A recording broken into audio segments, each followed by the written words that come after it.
السلام علیکم ورحمۃ اللہ۔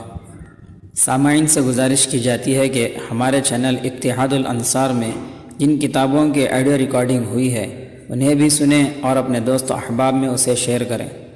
آپ کی آسانی کے لیے ان کے لنکس ڈسکرپشن میں دے دیے گئے ہیں، اور ہمارے چینل کو سبسکرائب کرنا نہ بھولیں۔ جزاک اللہ خیر۔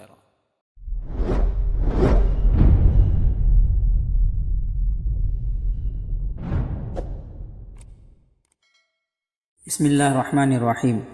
دجال جلد دوم۔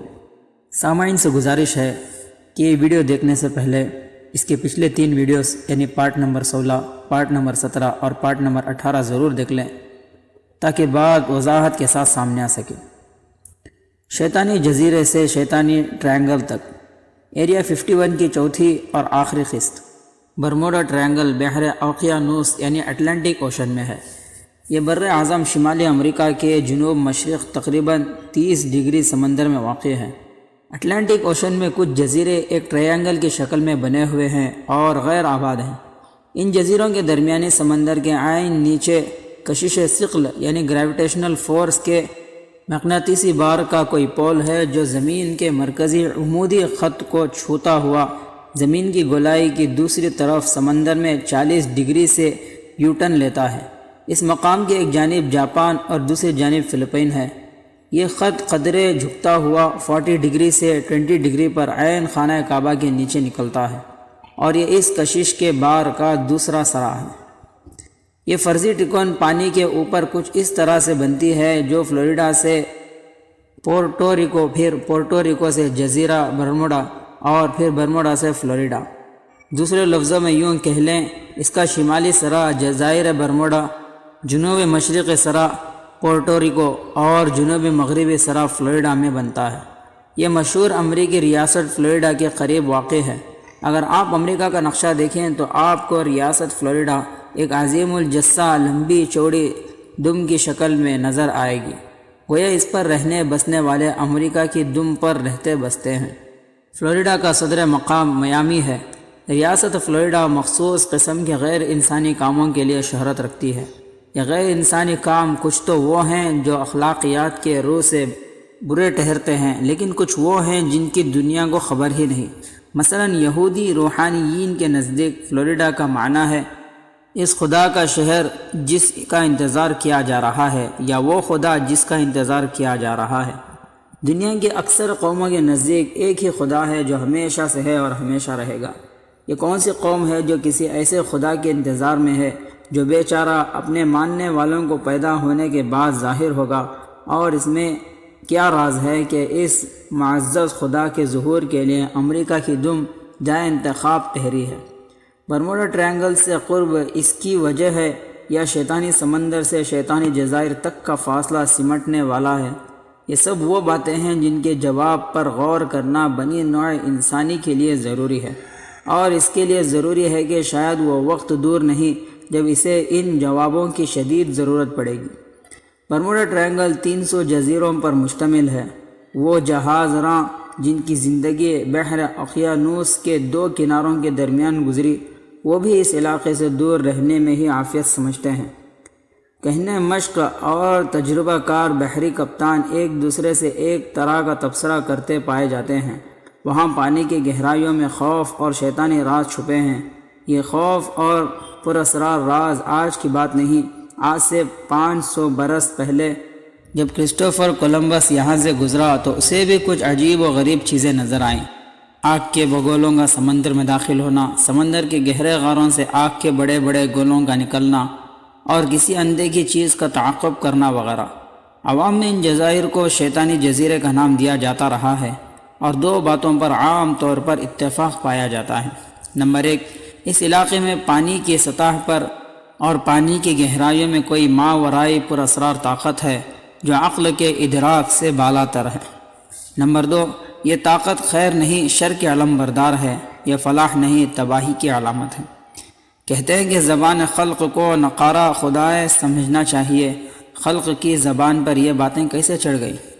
روز اول سے یہاں پر اسرار واقعات ہو رہے ہیں، اور امریکہ جیسے ترقی یافتہ ملک کا ترقی یافتہ ترین میڈیا ان پر پردہ ڈالنے اور انسانی پراسراریت میں مزید اضافے کی کوشش میں لگا ہوا ہے۔ بال کی کھال اتارنے والا میڈیا ان واقعات کی تعاقب کشائی کے بجائے اس حوالے سے ابہام اور شکوک کی چادر تانے رکھتا ہے۔ خوفناک واقعات، افسانوی داستانیں، ناقابل یقین مشاہدات، سب چیزوں کو اس طرح خلط ملط کر کے بیان کیا جاتا ہے کہ امریکی عوام کسی نتیجے پر نہیں پہنچ سکتے۔ ان کے ذہن میں خوف اور اسرار کا تاثر تو رہ جاتا ہے، مگر اس سے آگے وہ کچھ سوچ نہیں پاتے۔ بالآخر ان کی توجہ اس طرف سے ہٹ جاتی ہے اور وہ اسے مہمل یا نارمل چیز سمجھ کر گزر جاتے ہیں۔ آپ نے نقش برآب کی ترکیب تو سنی ہوگی، پانی پر نقش کہاں ٹھہر سکتا ہے، تو پھر پانی پر ٹرائنگل کیسے بن سکتی ہے؟ امریکی میڈیا نے اس شیطانی علاقے کو شیطان کے جزیرے کا نام بدل کر ٹرائنگل کا نام کیوں دے دیا ہے؟ ٹرائنگل کی شکل کس شخصیت یا تنظیم کی خاص علامت ہے؟ اسے دجال یا فری میسن تنظیم کی مخصوص علامت سمجھا جاتا ہے، تو کیا برموڈا ٹرائنگل کا دجال اور اس کے پیروکار یہودیوں سے کوئی تعلق ہے؟ کیا دجال وہی جھوٹا خدا ہے جس کا انتظار کیا جا رہا ہے؟ کیا برموڈا کی پراسرار طاقت شیطان اکبر یعنی ابلیس کی ان شیطانی قوتوں کی جھلک ہے جو وہ اپنے سب سے بڑے ہرکارے یعنی دجال اعظم کی حمایت میں استعمال کرے گا؟ دلچسپ بات یہ ہے کہ امریکہ میں UFO ریسرچ کے لیے فنڈز راک فیلر مہیا کرتی ہے، جو فری میسنری کی ایک سرپرست فیملی ہے۔ کیا فری میسنری اڑن تشتریوں پر تحقیق میں دلچسپی رکھتی ہے؟ اگر رکھتی ہے تو آخر کیوں رکھتی ہے؟ ان سب سوالوں کا جواب جاننے کے لیے ہمیں اڑن تشتریوں کے موضوع کی طرف پلٹنا پڑے گا۔ جی ہاں، وہی اڑن تشتریاں جو برمودا ٹرائنگل میں بار بار داخل ہوتے اور نکلتے دیکھی گئی ہیں، جن میں سوار خلائی مخلوق نے امریکہ جیسے مہذب ملک سے ایسے لوگوں کو اغوا کیا جو اپنے شعبے میں بہترین مہارت کے حامل تھے۔ پھر ان لوگوں کا کچھ پتہ نہ چلا کہ زمین نگل گئی یا آسمان کھا گیا۔ ان لوگوں کو مارا نہیں گیا، ان کی صلاحیتوں کو مخصوص شیطانی مقاصد کی تکمیل کے لیے استعمال کرنے کی غرض سے ان کو اندیکھے علاقے میں پہنچا دیا گیا ہے۔ دجال چونکہ انتہائی وہمی اور بزدل ہے، اس لیے حد درجے محتاط رہتے ہوئے ایسی تمام جادوئی و سائنسی قوتیں حاصل کرنا چاہتا ہے جن کا کوئی توڑ زمین کے رہنے والوں کے پاس نہ ہو۔ یہ سائنسدان بالجبر اس کی شیطانی چرخے کا پرزہ بنا دیے گئے ہیں۔ اڑن تشتریوں کو غیر جانبدار امریکی محققین نے صرف سائنس کی روح سے سمجھنے کی کوشش کی اور یہیں ان سے غلطی ہو گئی۔ ہم حدیث شریف کی روشنی میں انہیں سمجھنے کی کوشش کریں گے۔ پہلی روایت مسلم شریف میں ہے، جو نواس بن سمعان رضی اللہ تعالیٰ عنہ کی ایک طویل روایت میں نبی کریم صلی اللہ علیہ وسلم نے دجال کی سواری کی رفتار کو بیان کرتے ہوئے فرمایا، دجال کی سواری اس بادل کی مانند ہوگی جسے تیز ہوا اڑا لے جاتی ہے۔ دوسری روایت مستدرک حاکم کی ہے، حضور صلی اللہ علیہ وسلم نے فرمایا، اس دجال کے لیے زمین ایسے لپیٹ دی جائے گی جیسے مینڈے کی کھال لپیٹ دی جاتی ہے۔ تیسری روایت میں حضرت عبداللہ بن مسعود رضی اللہ تعالیٰ نبی کریم صلی اللہ علیہ وسلم سے نقل کرتے ہیں، دجال کے گدھے کے دو کانوں کے درمیان 40 گز کا فاصلہ ہوگا اور اس کے گدھے کا ایک قدم 3 دن کی مسافت تقریباً 82 کلومیٹر فی سیکنڈ کے برابر ہوگا، اور وہ اپنے گدھے پر سوار ہو کر سمندر میں ایسے گھس جائے گا جیسے تم اپنے گھوڑے پر سوار ہو کر چھوٹی نالی میں گھس جاتے ہو۔ ان حدیث میں دجال کی سواری گدھا بتائی گئی ہے، جبکہ کچھ محققین کا کہنا ہے کہ اس کے لیے دابتن یعنی جانور کا لفظ استعمال کیا گیا ہے، اور وہ کسی بھی سواری کو کہہ سکتے ہیں۔ دجال جس پر سوار ہوگا وہ دابہ یعنی کوئی بھی سواری ہوگی، لیکن اگر حدیث میں لفظ حمار یعنی گدھا ہی آیا ہو تب بھی اس سے مراد کوئی بھی سواری ہو سکتی ہے۔ اب آپ برموڈا ٹرائنگل اور اڑن تشتریوں کی خصوصیات کو دوبارہ پڑھیے اور دجال کو جو قوت دی گئی ہوگی ذیل میں اس کا مطالعہ کیجیے۔ مثلا اس کی سواری کی رفتار انتہائی تیز ہوگی، فضا میں اڑنے کے ساتھ ساتھ پانی میں سفر کرنے اور سمندر پار کر لینے کی صلاحیت بھی اس سواری میں موجود ہوگی۔ وہ فضا میں معلق ہو جائے گی، حجم میں چھوٹا اور بڑا ہونے کی صلاحیت رکھتی ہوگی، کہیں بھی اترنے یا فضا میں ٹھہر جانے کی صلاحیت اس میں ہوگی۔ یہاں تک پہنچنے کے بعد اب وہ مرحلہ آ گیا ہے جب ہم کھل کر مسلم محققین کی رائے نقل کر دیں جو وہ برموڈا ٹرائنگل کے بارے میں رکھتے ہیں۔ مصر کے محقق محمد عیسیٰ داؤد اور عادل فہیمی نے اپنی مقالہ نما کتابوں یعنی مثلث برموڈا میں جو کچھ کہا ہے، دونوں کی کتاب کا نام ایک ہی ہے۔ اس کا خلاصہ یہ ہے، اڑن تشتریاں دجال کی ملکیت اور اسی کی ایجاد ہیں۔ نیز برموڈا ٹرائنگل کے اندر اس نے ٹرائنگل کی شکل کا قلعہ نما محل بنایا ہوا ہے، جہاں سے بیٹھ کر وہ اپنے چیلوں کو ہدایات دے رہا ہے اور اپنے نکلنے کے وقت کا انتظار کر رہا ہے۔ اس پورے مشن میں اس کو ابلیس اور اس کے تمام شیاطین کی مدد حاصل ہے، جو تمام دنیا کے اندر سیاسی، اقتصادی، سماجی اور عسکری میدانوں میں جاری ہیں۔ کس ملک میں کس کی حکومت ہونی چاہیے، کس ملک کو کتنی مالی امداد دینی چاہیے، کس ملک میں اپنی فوج اتارنی چاہیے اور کس ملک کو تباہ کرنا ہے، نیز مسلم دنیا میں موجود دریاؤں پر کہاں کہاں ڈیم بنانے ہیں، اپنے حامی نظریات والی پارٹی کو اقتدار میں لانا اور ہر اس قوم اور فرد کو ابھی سے راستے سے ہٹانا ہے جو آگے چل کر دجال کے سامنے کھڑا ہو سکے۔ جہاں تک برموڈا ٹرائنگل میں ابلیس کے مرکز کا تعلق ہے، اس پر کوئی اشکال نہیں، شیطان کا تخت سمندر پر ہی بچھتا ہے۔ البتہ دجال کی وہاں موجودگی پر یہ اعتراض ہو سکتا ہے کہ نبی کریم صلی اللہ علیہ وسلم نے دجال کو مشرق میں بیان فرمایا تھا، جبکہ برموڈا ٹرائنگل مغرب میں ہے۔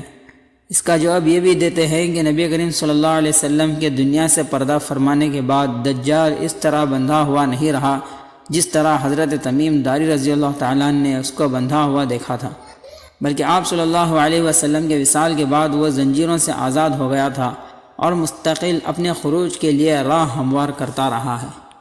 البتہ اس کی اصل حالت اسی وقت ظاہر ہوگی جب وہ دنیا کے سامنے ظاہر ہو کر اپنی خدائی کا اعلان کرے گا۔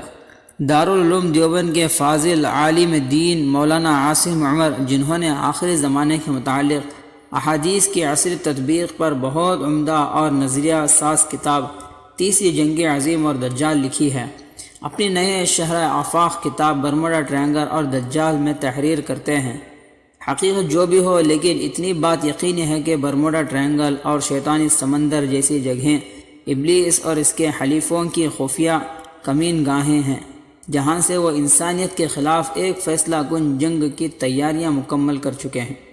اب وہ فلموں، ڈراموں، سٹیج شو اور اشتہارات کے ذریعے اپنے ماننے والوں کو پیغام دے رہے ہیں کہ نجات دہندہ کے نکلنے کا وقت قریب ہے۔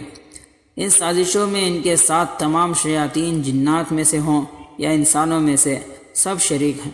انہوں نے دنیا پر ابلیس کی حکومت قائم کرنے اور ہر ایمان والے کو ابلیس کے ترکش کے آخری تیر کانے دجال کے سامنے سجدہ ریز ہونے کی انتہائی خطرناک اور خفیہ تیاری کی ہے۔ لیکن کیا دشمنان اسلام کی اتنی تیاریاں دیکھ کر مسلمانوں کو اسی طرح اپنی ذمہ داریوں سے غافل، اپنی زندگی ہی میں مدہوش پڑے رہنا چاہیے؟ مستقبل کے خطرات سے لاپرواہ سیاہ گھاٹیوں کے سروں پر آنے کے باوجود ابھی بھی ہر ایک کو یہی فکر لگی ہے کہ اس کی اپنی حیثیت برقرار رہے، اس کے اپنے مرتبہ مقام اور حلقہ عزت و جاہ پر کوئی حرف نہ آئے، دین بھی ہاتھوں سے نہ نکلے اور بڑے بڑے بلڈنگیں بھی قربان نہ ہوں۔ کیا ایسا ہو سکتا ہے کہ اللہ بھی راضی ہو جائے اور ابلیس بھی ناراض نہ ہو؟ کیا ممکن ہے کہ ابلیس کے بنائے نظام سے بغاوت بھی نہ کرنی پڑے اور وحدہ لا شریک لہ کا دین بھی غالب آ جائے؟ ہمارے نفس نے ہمیں کیسے دھوکے میں ڈال دیا کہ اللہ کے دشمنوں سے بغاوت کیے بغیر ہم اللہ کے بن جائیں گے۔ ایسا کیوں کر ممکن ہو سکتا ہے کہ ہم اللہ کے دشمنوں سے بھی ڈرتے رہیں اور متقین میں بھی ہمارا شمار ہو جائے؟ موجودہ حالات میں اگر کوئی بالکل ہی حالات سے اندھا ہو رہا ہے تو اس کی بات الگ ہے، لیکن وہ مسلمان جو تھوڑا بہت بھی حالات کا ادراک رکھتا ہے وہ کس طرح سکون سے سو سکتا ہے؟ اتنا نازک وقت جبکہ ہر مسلمان کے ایمان کی طاق میں شیطانی بھیڑیے گھات لگائے بیٹھے ہوں، تاریخ انسانی کے بھیانک ترین فتنے اپنے جبڑے کھولے تمام انسانیت کو نگل جانے کے در پہ ہوں، اگر اب بھی بیدار ہونے کا وقت نہیں آیا تو پھر یقین جانیے اس کے بعد پھر سورہ اسرافیل ہی سونے والوں کو جگائے گا۔ قاری اکرام، زبان کا زور اور دل کا درد، آپ نے ملاحظہ فرمایا ایک سچے داعی کی یہی پہچان ہے بہرحال آثار و قرائن بتاتے ہیں کہ توبہ کی مہلت زیادہ نہیں، تلافی معافات کے لیے مزید انتظار نقصان دہ ہوگا۔ ہر مسلمان کو رات کو بستر پر جانے سے پہلے خدا اور اس کے بندوں سے اپنا معاملہ صاف کر لینا چاہیے، اور ہر صبح بستر سے اٹھنے سے پہلے یہ عزم کر کے نکلنا چاہیے کہ آئندہ اپنے علم اور ارادے سے گناہ نہ کرے گا، اور اسلام اور اہل اسلام کے لیے جو ہو سکا کر گزرے گا۔ شیطان اور اس کی شیطانی طاقتیں دنیا پر اتنا تسلط قریب دیکھ رہی ہیں، جبکہ اللہ کی تدبیر کچھ اور ہی چاہتی ہے۔ وہ اپنے بندوں کو ان کے دشمن کے مقابلے میں کامیاب دیکھنا چاہتی ہے۔ خوش نصیب ہیں وہ لوگ جو اللہ رب العالمین کی منشا پوری کرنے کے لیے کمر ہمت باندھ لیں اور دجالی قوتوں کی غیر معمولی ظاہری طاقت سے مرعوب ہونے کے بجائے تقویٰ کے زیور سے آراستہ ہو کر ہر سطح پر جہاد کا علم بلند کریں۔ اللہ تعالی ہمیں بھی دجال اور اس کے حلیفوں کا مقابلہ کرنے کی توفیق عطا فرمائے، آمین۔